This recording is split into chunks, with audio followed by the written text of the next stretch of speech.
नमस्कार. ॲग्रो सोल्युशनमध्ये मी विनोद पवार पुन्हा एकदा आपलं सर्व शेतकरी मित्रांचं मनापासून स्वागत करतो. शेतकरी मित्रांनो, 1 जूनचा लागवडीचा प्लॉट आहे आणि आंतरमशागतीचं काम म्हणजे तण काढून घेतलेलं आहे. पावसाने उघडूक दिल्याच्या नंतर बरंचसं प्लॉटमध्ये तण होतं, तण काढून घेतलं आणि त्यानंतर आता प्लॉटमध्ये जे आहे तर पाणी आणि पाण्यासोबत जे आहे तर आपण आळवणी चालू आहे. आपण बरेचसे शेतकऱ्यांचे प्लॉट जे आहे तर आता पिवळे पडलेले आहे. पिवळे पडले मोठ्या प्रमाणामध्ये लागवडीच्या नंतर आता 40-45 दिवसाच्या अंतराने जर बघितलं तर सगळ्या प्लॉटमध्ये आपल्याला पिवळटपणा, पानाची क्वालिटी आणि स्टमची क्वालिटी मंदावणे किंवा वाढ थांबणे किंवा या पाणी उघडल्यामुळे ग्रोथ ही थांबणे यासारख्या गोष्टी आपल्याला बघायला मिळतात. सुरुवातीच्या काळामध्ये मी काही व्हिडिओ अपलोड केले होते की बाबा आपण याला 3 आळवण्या केल्या होत्या. 3 आळवण्यामध्ये आपण सुरुवातीची आळवणी ह्युमिक आणि मायक्रोरायझा या दोन्हीचं कॉम्बिनेशन दिलं. त्यानंतर आपण NPK बॅक्टेरिया ह्या दिल्या, nitrogen, phosphorus, potash, सोलोब्लायझिन bacteria.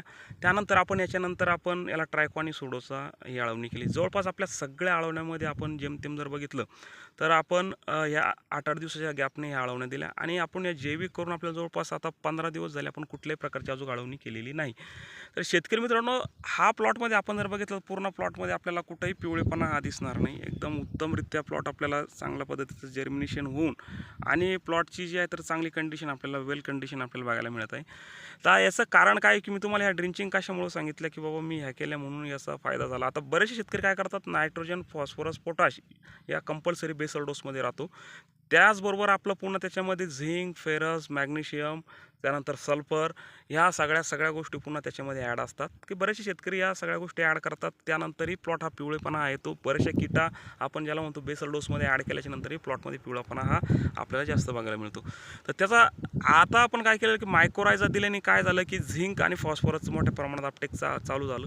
झिंकचं Uptake चालू झालं सुरुवातीच्या काळापासून, तेव्हा प्लॉट हा हिरवा आणि काळुंखीवर आहे. त्यानंतर NPK बॅक्टेरिया दिला तर NPK बॅक्टेरियामधून नायट्रोजनचं जास्त प्रमाणात अपटेक होतं. नायट्रोजन जर प्लॉटला मिळत नसेल त्यावेळेसही प्लॉटमध्ये पिवळेपणा आपल्याला बघायला मिळतो. तर नायट्रोजनचं व्यवस्थित अपटेक जर होत असेल तर त्यावेळेसही आपल्याला काळुंखीवर आहे तो प्लॉटची फुटव्याची जे आहे तर फुटव्याची ग्रोथ चांगली होते, फुटव्याची वाढ चांगली होते. त्यानंतर पिवळेपणा हा आपल्याला कमी बघायला मिळतो. आता झिंकचं अपटेक होतं आहे किंवा नायट्रोजनचं अपटेक होतं आहे, त्यामुळे आपल्याला प्लॉट हा पिवळापणा पडत कमी किंवा प्लॉटमध्ये पिवळेपणा नाही असं आपल्याला बघायला मिळतं. आता बऱ्याच वेळेस काय होतं शेतकरी मित्रांनो की हा प्लॉट पूर्ण चुनखडीचा आहे, चुनखडीचं रान आहे हे आणि त्यानंतर याच्यामध्ये सातत्याने पिवळेपणा हा खूप फेस करावा लागतो मला दरवर्षी आणि बऱ्याच वेळेस माझ्या 3 ते 4 आळवण्या या फेरसच्या होत असतात.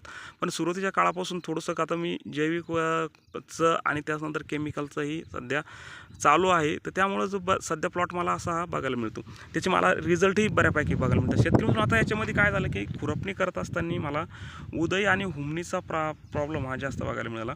आता उदय आणि हुमणीसाठी मी काय केलेलं आहे की एक GSPचं स्लेअर प्रो या नावाने 30% FS थायमिथॉक्झाम हे प्रोडक्ट मार्केटमध्ये अवेलेबल आहे. तर ह्या प्रोडक्टचा मी वापर करतो एकरी 500 ml पर्यंत. याचा फायदा काय होतो की याच्यामध्ये मला हुमणी अळीचं कंट्रोल मिळतं, त्यानंतर लार्वा, त्यानंतर माईट, त्यानंतर उदयी, त्यानंतर जे कोश अंडे असतात तर यापासून सगळ्या इन्सेक्टपासून मला याचा फायदा होतो आणि याचा चांगला रिझल्ट मिळतो. याचा जे आहे तर लॉंग टर्मपर्यंत याचा रिझल्ट हा आपल्याला बघायला मिळतो. तर शेतकरी मित्रांनो, हा माझा अनुभव आहे. या अनुभवातून मी आपल्याला सांगू इच्छितो. बरेचसे शेतकरी मला फॉलो करतात, बरेचसे शेतकरी व्हिडिओही बघतात, तर त्याचा फायदा हा आपल्याला बघायला मिळतो किंवा इतर शेतकऱ्यांना याचा फायदा होतो. तर शेतकरी ज्या शेतकऱ्यांचा प्लॉटमध्ये जास्त पिवळेपणा बघायला मिळत असेल त्यांनी फेरसची आळवणी करावी. 500 ग्रॅम प्रति एकर आपल्याला चिलेट फेरसचं जे आहे तर ड्रिंचिंगमधून आपली आळवणी करा, जेणेकरून पिवळे पडलेले प्लॉट जे आहे तर ते पुन्हा हिरवे होतील.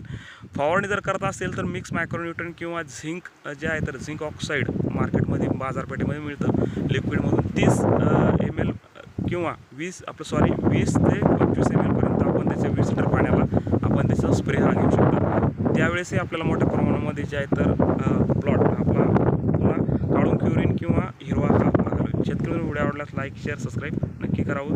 धन्यवाद.